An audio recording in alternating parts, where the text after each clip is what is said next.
Hello friends, मैं विनय निर्भीक। Friends, आपका एक बार फिर से हमारे चैनल पर स्वागत है। तो friends, RRC group D panel update.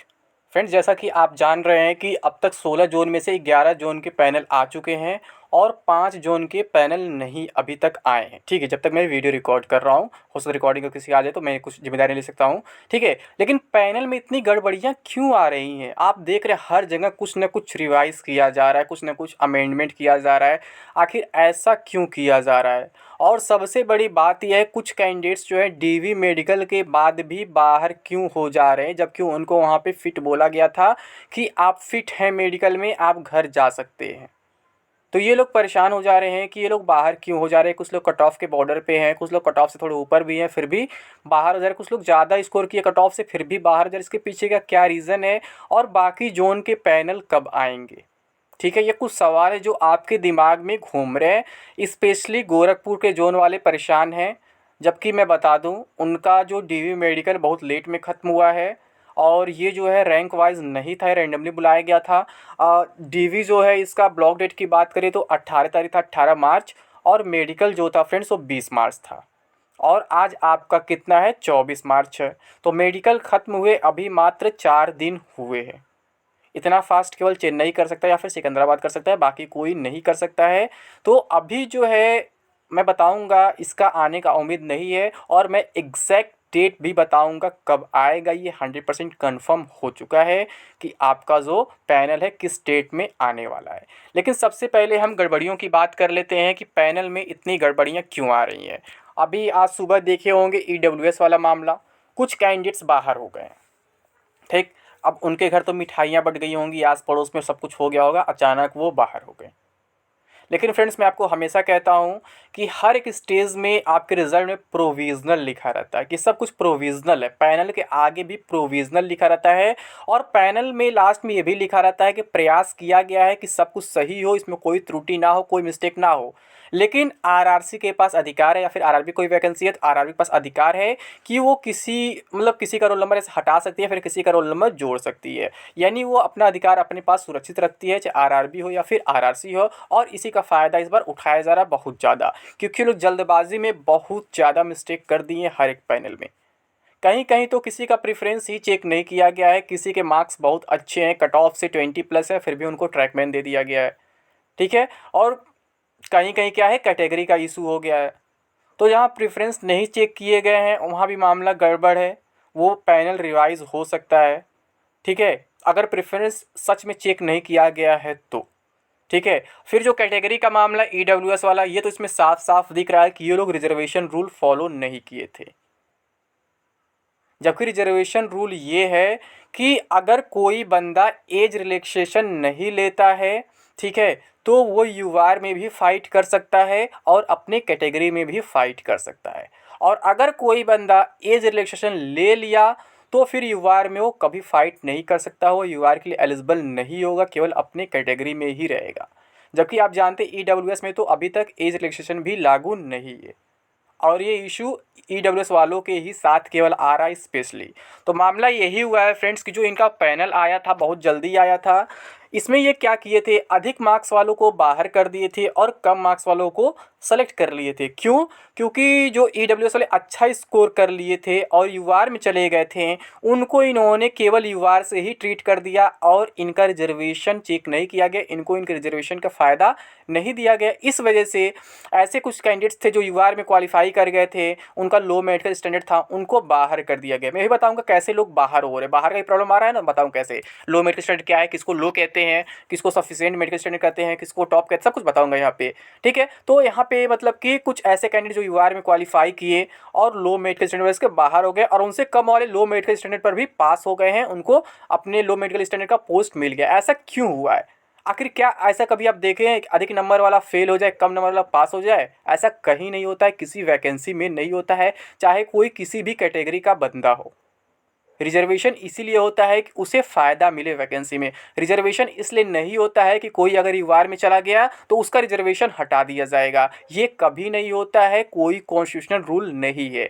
ठीक है, और अगर ऐसा हो जाएगा तब तो हर एक को लिमिट में अपनी पढ़ाई करनी पड़ जाएगी कि उसे अपना केवल कैटेगरी कट ऑफ क्लियर कर पाए वो, और यूआर का क्रॉस ना करे, अदरवाइज यूआर में चला जाएगा, उससे उसको नुकसान हो जाएगा। तो ये पॉसिबल नहीं है, ठीक है, ये कोई रूल नहीं है। हाँ, कुछ यूट्यूबर्स अफवाह फैला दिए हैं जिससे कैंडिडेट्स भी कन्फ्यूज़ हो गए हैं और इन सब बात को समझ नहीं पा रहे हैं। लेकिन मैं बता दूं फ्रेंड्स, कैटेगरी का हमेशा फ़ायदा मिलता है और मिलता रहेगा, इसमें कोई डाउट नहीं है। आप कितना भी हाई स्कोर कर लो, क्योंकि आप खुद सोचो, स्कोर करने की जब लिमिट लग जाएगी तो आप कैसे सोच पाओगे मुझे कितना स्कोर करना है कितना नहीं करना है, क्योंकि किसी को नहीं मालूम है कट ऑफ कितना बनने वाला है। तो कोई कैसे लिमिट में स्कोर कर पाएगा कि मुझे अपना अच्छा पोस्ट चाहिए, मुझे ये चाहिए वो चाहिए, पॉसिबल नहीं है, ये कॉमन सेंस की बात है, ठीक है। तो यहाँ पर रिजर्वेशन का इशू है ईडब्ल्यूएस वालों का, इस वजह से वहाँ पर रिजल्ट चेंज किया गया है। और बाकी अगर मैं मेडिकल स्टैंडर्ड की बात करूं तो फ्रेंड्स, मैं शुरू से चिल्लाता आ रहा हूं पिछले 4-5 साल से कि जो मेडिकल स्टैंडर्ड का केस है फ्रेंड्स, वो क्या है, B1 तक सेफ होता है, क्योंकि B1 में जो होती है ट्रैकमैन की वैकेंसी होती है। अब B1 के बाद ये लोग क्या देते हैं, B2 देते हैं और C1 देते हैं, B3 की वैकेंसी नहीं होती है ग्रुप डी में, ठीक है।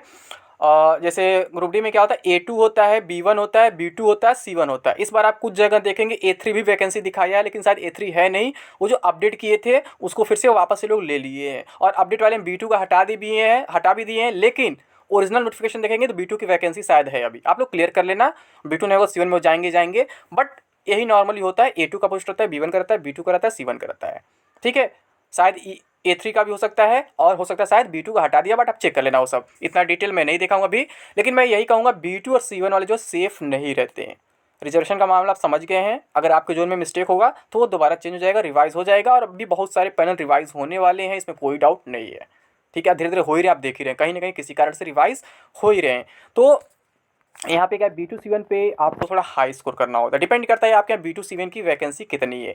अगर सफिशिएंट मेडिकेशन बात करें तो B1 होता है, और B1 से बाहर कौन होते हैं, जिनका हाई पावर चश्मा होता है, या फिर जिनको कलर ब्लाइंडनेस होता है। अब यहाँ पे सवाल आता है, कुछ लोग कहेंगे कलर ब्लाइंडनेस में कुछ ऐसे बंदे हैं जिनको रोका गया एक दिन, बट उनको B1 में क्वालिफाई कर दिया गया। तो फ्रेंड्स, कलर ब्लाइंडनेस का मतलब ये होता है ना कि आप 60% चीज़ों को अगर बता दे रहे हो तो आपको कलर ब्लाइंड नहीं माना जाएगा, ठीक है। ये ऑफिशियली कहीं लिखा नहीं है, मैं प्रैक्टिकली चीज़ बता रहा हूँ कि अगर आप 60% बता दे रहे हो यानी कि आप कलर ब्लाइंड नहीं हो, थोड़ा सा मिस्टेक चलता है, ठीक है। परफेक्ट कोई नहीं होता किसी भी चीज़ में, लेकिन अगर 60% से आप कम बता रहे हो तो आपको कलर ब्लाइंड माना जाएगा, फिर आपको B2 दे दिया जाएगा। अब यहाँ भी गलत चीज़ फैलाया गया है कि कलर ब्लाइंड को C1 मिलता है, जबकि आप नोटिफिकेशन उठा करके देखोगे उसमें साफ साफ B2 लिखा है, कलर ब्लाइंड को B2 मिलता है। कहने का मतलब है कि B2 के लिए कलर विजन टेस्ट की ज़रूरत नहीं होती है, और C1 के लिए भी कलर विजन टेस्ट की ज़रूरत नहीं होती है, ठीक है।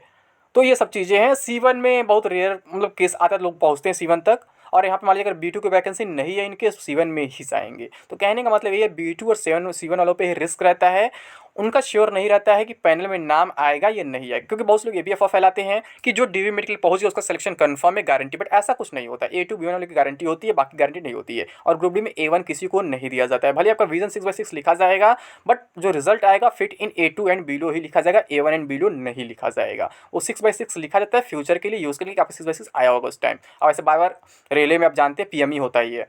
तो ये चीज़ है, मेडिकल स्टैंडर्ड का हो गया, जो रिजर्वेशन इशू आया वो हो गया। अब बात करते हैं बाकी जोन के पैनल कब। तो फ्रेंड्स, 5 जोन बचे हुए हैं, जिसमें से 3 के जो है पैनल यानी कि रिजल्ट है मिनिस्ट्री को भेजे जा चुके हैं, ठीक है।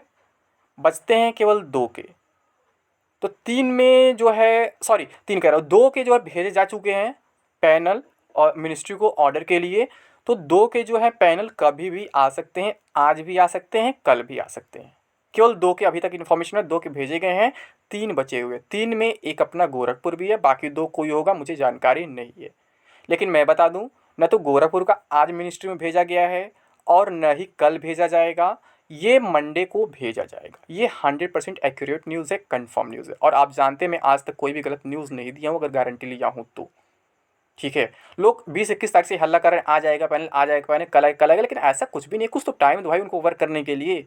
और आप जानते हो गोरखपुर के पैनल में क्या होता है, थोड़ा क्लियरिटी रहता है, उसमें पोस्ट अलॉट भी कर देते हैं, और हो सकता है डिवीज़न भी अलॉट कर दें, ठीक है। तो अभी तो नहीं आने वाला है, मंडे को ये लोग भेजेंगे मिनिस्ट्री में ऑर्डर के लिए। तो हो सकता है गोरखपुर का जो पैनल है ट्यूसडे या वेंसडे को आ जाए या फिर मंडे को भी आ जाए। मतलब कहने का सेंस ये है, अब इसका मुझे नहीं मालूम स्पीड कितना फास्ट काम होता है, जिस दिन भेजा जाए उसी दिन आ जाता है या फिर एक दिन बाद आता है। बस मैं यही कहूँगा 3 दिन मान के चलिए, 3 दिन के अंदर आपका 100% पैनल आ जाएगा, इसमें कोई डाउट नहीं है। मंडे ट्यूसडे वेंसडे यानी 27 मार्च, 28 मार्च, 29 मार्च, 3 दिन में 100% आपका पैनल आ जाएगा। और उससे पहले बिल्कुल भी नहीं आएगा, ये भी मेरी फुल प्रूफ गारंटी है, क्योंकि 27 को ही ये लोग भेजने वाले, मंडे को भेजने वाले, उससे पहले रिजल्ट नहीं आने वाला है।